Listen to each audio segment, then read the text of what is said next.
hey, check it out, I've got a set. I mean, it's kind of a work in progress. I've got a bookcase over there, I've got an octopus, I've got a blowhigh somewhere, an AI recreation of the brain of Morbius. I can see nothing, feel nothing. You have locked me into hell for eternity. This is a bit of a new video style that I'm trying out. There's usually a few stages to my videos. Like there's obviously the writing and the researching, then there's the recording, and then there's the editing of the voice recording, then there's the video stuff, like adding visuals, which takes the most time out of all of it. So yeah, hopefully if I can combine the visuals with the sound editing, then yeah, maybe I can get these videos out to you a lot faster.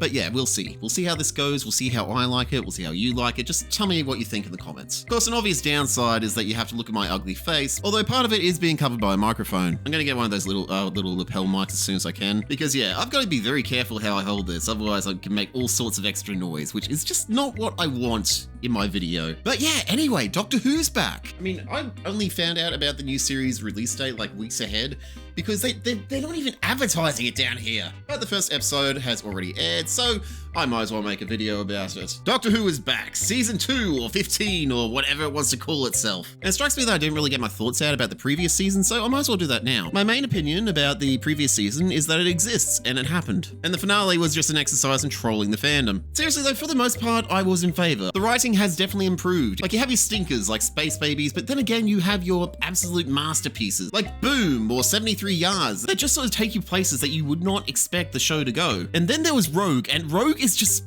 everything. Honestly, Davies, if you do not bring him back this season, then I am going to be very disappointed in you. I'm usually not in favor of the Doctor dating their companions, but the chemistry in this, I mean, just bring him back. So yeah, season 1 or 14 or whatever it wants to call itself, mostly good.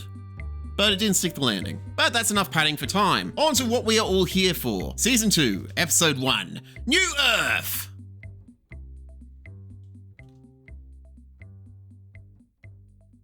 Sorry, Robot Revolution. And yeah, I've got very mixed feelings about this one. It just seems like a bit of a bloated mess, juggling multiple things at once, but it does do its job well as a companion introduction story. Miss Belinda Chandra, a name that will be drilled into your skull by the end of this, is played by Virata Setu, someone who you might recognize from Star Wars Andor, which I hear is a very good show. Wouldn't know, haven't seen it, haven't gotten around to it, but I hear it's good. Belinda is a nurse, and we get a good idea of who she is as she goes about her day, while the Doctor tries to get information like a home address, like a creepy stalker, because she just happens to look like someone who he saw in the previous season, only 3,000 years in the future. And that just can't be a coincidence, can it? I'm sorry, brief tangent, but the universe is full of doppelgangers. The second Doctor looks exactly like a megalomaniacal dictator from 2018. The sixth Doctor looks exactly like Commander Maxwell, who shot his previous incarnation. And Amy Pond looks exactly like a cultist from Pompeii. Sometimes actors play multiple characters in the same show.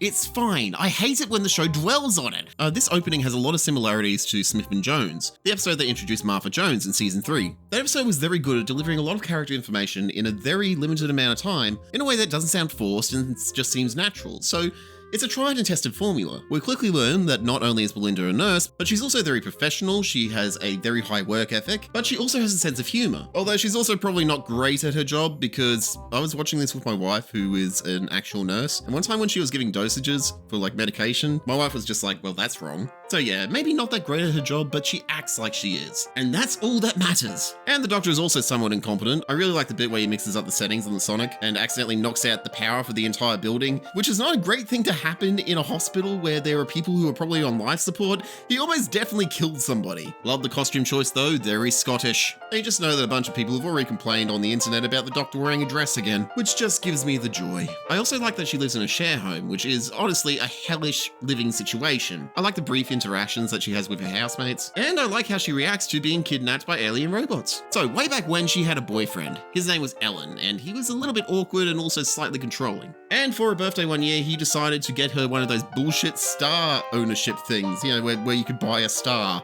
and name it. Those things that are about as valid as buying a plot of land in Scotland and calling yourself a lord. That's not how the law works over there, guys. Don't try to join any country clubs. but this time it's super serial. Her ex named a star Miss Belinda Chandra, and then the people of that star decided to call themselves Miss Belinda Chandra. So the Miss Belinda Chandra bots have come to pick up Miss Belinda Chandra because they want her to be Miss Belinda Chandra Queen of Miss Belinda Chandra World, to rule over Miss Belinda Chandra kind, who are currently subservient to the robots who will drop Miss Belinda Chandra bombs on any Miss Belinda Chandra kind who don't obey her. Why did I write this? And Mrs. Flood is there to witness her kidnapping, and she is as subtle as ever. And honestly, I really like this character.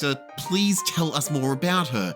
Don't just set something up and then not elaborate on it. Russell? Oh my god, it's happening. The brain disease that was mentioned by Stu Bagfull long ago. Russell T Davies is becoming the worst person ever. I can't be objective anymore. This is where the episode goes off the rails for me. And it's all just a little bit silly, isn't it? I mean, the cartoon-looking rocket, the cartoon-looking robots with their very cartoon-looking guns. I mean, what are those things sticking out of them? Are they like power cells or something? It's just, I hate that Doctor Who is becoming basically just soft fantasy. But I've got to admit, the costumes are very good. Most of the effects for the robots especially are practical, which is very nice, especially seeing as a lot of this episode is going to take place on sound stages with massive CGI backgrounds, which do also look stunning, I will admit. I mean, they're spending the Disney bucks well. So Miss Belinda Chandra is taken to Miss Belinda Chandra World, and Miss Belinda Chandra kind and the Miss Belinda Chandra bots want to marry her off to the AI generator, and they basically want to turn her into a Cyberman, or basically that lady from the end of Superman 3.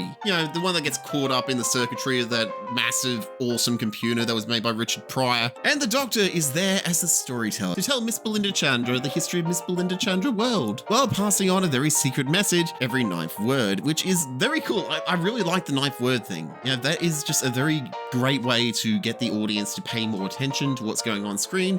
Very sneaky there, Russell. This planet has another weird quirk. There's a time rift that you have to go through to get there. And when the Doctor went through that time rift, he ended up getting there a few months early, so he's been stranded there since then, and he's just been having this whole other adventure off-screen with an off-screen companion, who immediately dies when he starts the revolution to try and save Miss Belinda Chandra. This off-screen companion, her death is given a little bit of weight, but at the same time, we don't know this person and the show's expecting us to mourn her. It just seems a little bit pointless unless this is setting up something for the finale. And in a time with the Rebels, we learn yet more about Miss Belinda Chandra. We learn that she's not willing to back down. We learn that she has an overpowering instinct to help people who are in need. And she recognizes that her freedom and autonomy is nothing compared to the suffering of an entire planet that's named after her. And now we can add self-sacrificing to her character sheet. So the AI generator is not an AI generator at all. It's called the L generator, because that makes sense. It's Ellen, her ex-boyfriend, who when Miss Belinda Chandra was taken by the Miss Belinda Chandra bots, she said that they got the wrong person. They should go and get Ellen because he's the one who named the star after her. And of course the robots, their logical minds, they did. But because of the time rift, they ended up bringing him 10 years too early, which set everything in motion for the episode. These people weren't always called Miss Belinda Chandra kind. They are just called that because somehow he got the certificate that says that the star's named after her, and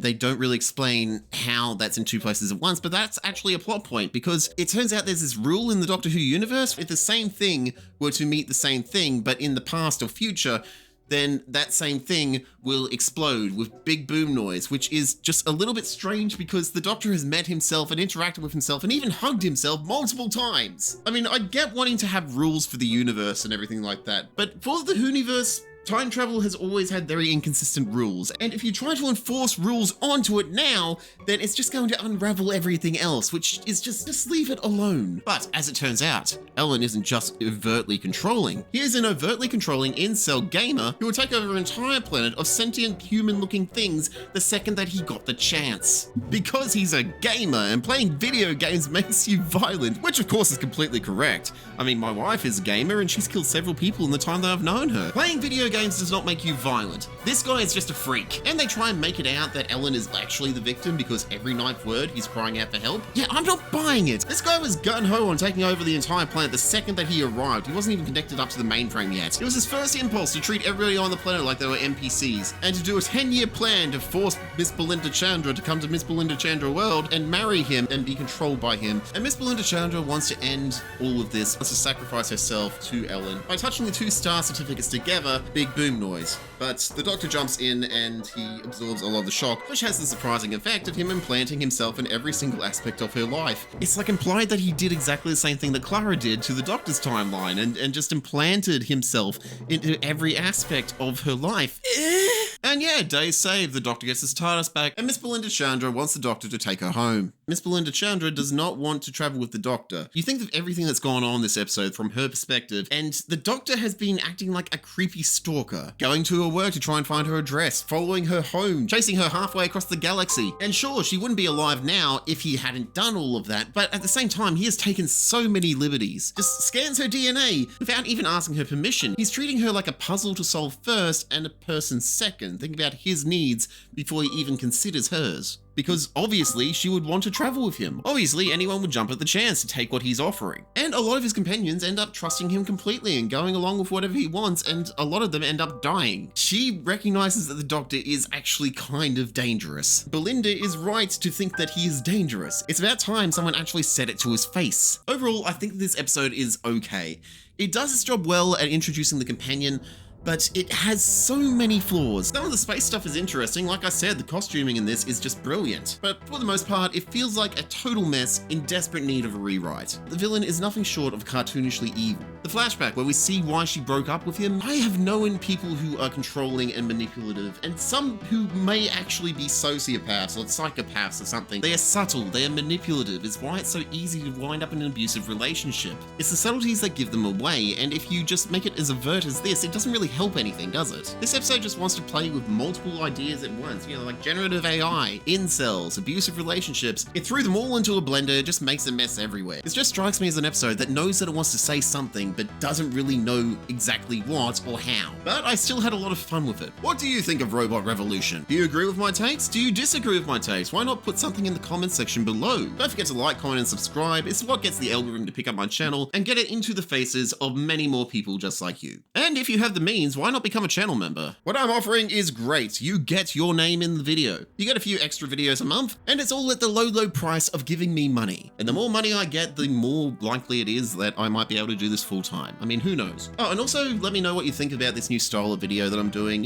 Tell me anything that I could be doing better, because I'm still learning as I go, and I've already had a couple of hiccups. But thanks for watching my video, and yeah, I'll see you in the next one.